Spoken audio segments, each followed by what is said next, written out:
Cześć wszystkim, witam Was na moim kanale.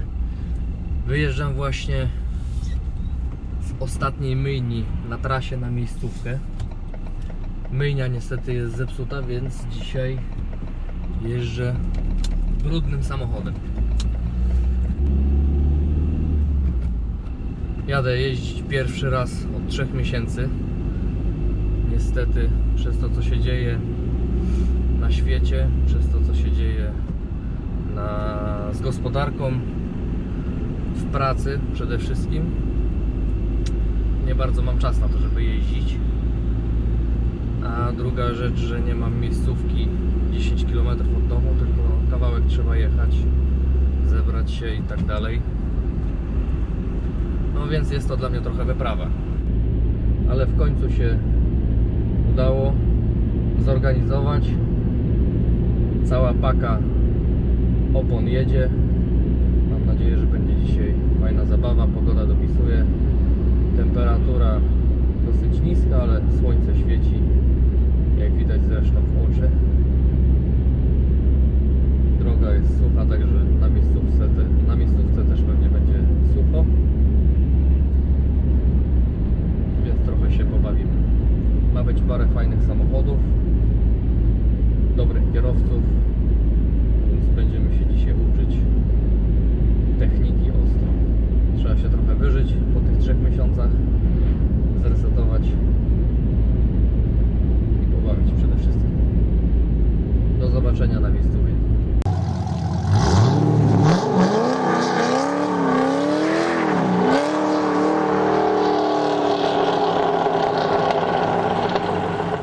Jestem na miejscówie, chłopaki już jeżdżą.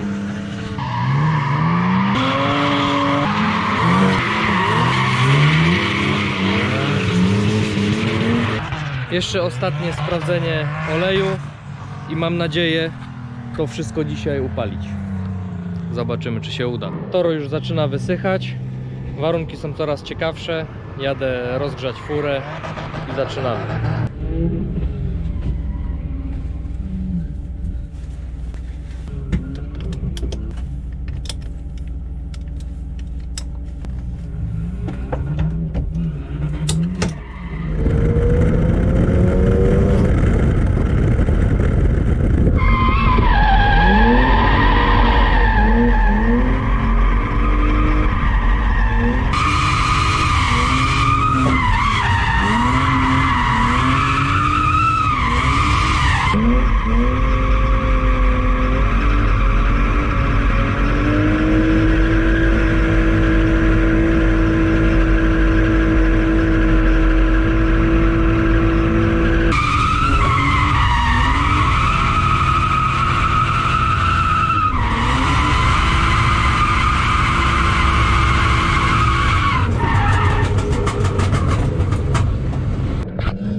A teraz zapraszam Was na krótki opis fury, którą jeżdżę. Dla większości z Was jest to pewnie samochód dobrze znany i wiecie, jakie mogły być tutaj zastosowane mody, ale niektórzy pewnie dopiero zaczynają swoją przygodę z driftem lub dopiero się do tego przymierzają i tak naprawdę nie wiedzą, od czego zacząć modyfikowanie swoich aut.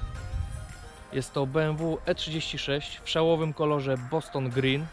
Fabrycznie był tutaj zamontowany silnik 2-litrowy o mocy 150 koni, ale po modyfikacjach tylnego zawieszenia, mianowicie po postawieniu kół w pion, czyli wyzerowaniu negatywu, no 2-litrówka nie bardzo dawała radę, więc w poszukiwaniu większej mocy myślę, że takim jednym z najrozsądniejszych rozwiązań było właśnie wrzucenie tutaj 2.8, też z serii M52, z zamysłem zamontowania do niego doładowania.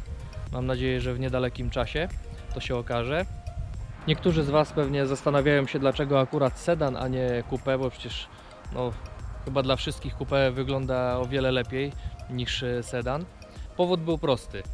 Trafiłem tą budę w bardzo dobrej cenie, a przy tym jest w bardzo dobrym stanie. Pomimo pojedynczych śladów, które już czas na niej zostawił, bo samochód ma no, już grubo ponad 20 lat, to naprawdę jest w bardzo dobrym stanie. Pierwszą modyfikacją, jaką tutaj zrobiłem, było oczywiście zaspawanie dyfra. Jest to podstawa, żeby w ogóle móc jeździć w kontrolowanym poślizgu, no, ponieważ trochę trudno utrzymać samochód w poślizgu, jeżeli tylne koła kręcą się z różną siłą i z różną prędkością. W tym samym czasie z samochodu wyjechało praktycznie całe wyposażenie w celu zredukowania masy, ponieważ no, tak jak mówiłem wcześniej, silnik był tylko 2-litrowy o niewielkiej mocy, więc walczyłem o każdy kilogram. Między innymi dlatego nawet zerwałem obicie szyber dachu. No dobra, to akurat samo odpadło. Chyba ze starości. Początkowo fotele zostały fabryczne, bo nie miałem jeszcze wtedy kubełków, ale jak to w drifcie, przeciążenia boczne, z którymi trzeba było walczyć, zapierać się kolanami, dlatego wjechały tutaj dwa kubły z pasami szerokowymi. Nie jest to FIA, ale spełniają swoją funkcję, trzymają dobrze i myślę, że do amatorskiego driftu w zupełności wystarczą. Kolejną rzeczą, którą zrobiłem w swoim samochodzie, było zamontowanie hydraulicznego hamulca ręcznego. Produkt budżetowy, ale za to solidny. Niestety oryginalna pompa, która była tutaj zamontowana, no nie spełniała moich oczekiwań z tego względu, że był bardzo krótki skok tej dźwigni i bardzo dużo siły trzeba było użyć do tego, żeby w ogóle zblokować tylne koła i ciężko było je zblokować. Dlatego zdecydowałem się na wymianę tej pompy na pompę z Deulanosa. W tej chwili skok znacznie się powiększył tej dźwigni i z użyciem niedużej siły można zablokować tylne koła. W tym samym czasie wjechał short shifter made in China. Musiałem wymienić fabryczny wybierak z tego względu, że już był dosyć mocno wyrobiony. No i czasem wchodziły nie te biegi, które akurat chciałem wrzucić. No, ale ten działa dosyć precyzyjnie i na pewno lepiej niż ten, który był tutaj, jak kupiłem ten samochód. Jeżeli chodzi o zawieszenie i skręt, zamontowałem tutaj adaptery skrętu. Jest to najprostszy sposób do tego, żeby powiększyć kąt skrętu i móc jeździć większymi kątami. Nie chciałem przespawywać zwrotnic z tego względu, że no, moim zdaniem akurat z przodu lepiej nie ryzykować z tego typu rozwiązaniami. Sprężyny i amortyzatory wymieniłem tutaj na zawieszenie gwintowane. Oczywiście jak to w amatorskiej driftówce jest to wersja budżetowa, ale daje możliwość regulacji wysokości, bo jest to gwint, i regulację twardości, ale niestety tylko z przodu. Tył się nie reguluje, moim zdaniem jest troszeczkę za miękki do driftu, no ale tak już jest, więc tak musi zostać. Z przodu dodatkowo jest możliwość regulacji górnego mocowania amortyzatora w kilku płaszczyznach, co też daje dosyć spore możliwości ustawiania geometrii przednich kół. Dodatkowo w zestawie były regulowane wahacze tylnego zawieszenia, co dało mi możliwość wyzerowania negatywu i dosyć spore zwiększenie trakcji z tyłu. Z tego względu, że po prostu tylne opony dotykają do nawierzchni całą szerokością, a nie tylko od środka, jak to zwykle bywa w obniżonych BMW, gdzie dosyć znacznie zwiększa się negatyw. W ostatnim czasie wjechał też nowy wydech bo na fabrycznym przerobionym na przelot, no krótko mówiąc, chodził jak zajeżdżany skuter.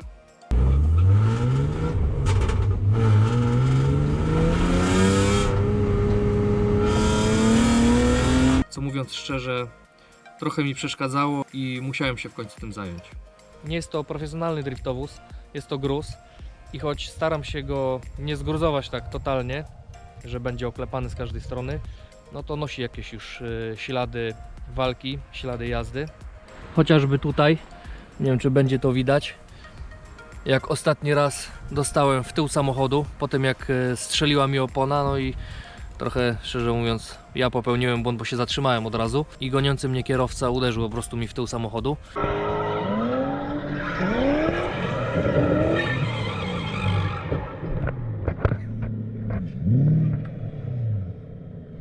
Kolejne ślady driftu, klasycznie przy jeżdżeniu na śmietnik tires, ślady na karoserii po rozerwanym bieżniku, po latających drutach, trochę porysowane, trochę zostawione gumy, z drugiej strony to samo. Na dziś to już wszystko. Jeżeli spodobał się Wam mój film, to zostawcie łapkę w górę oraz suba i do zobaczenia. Piona!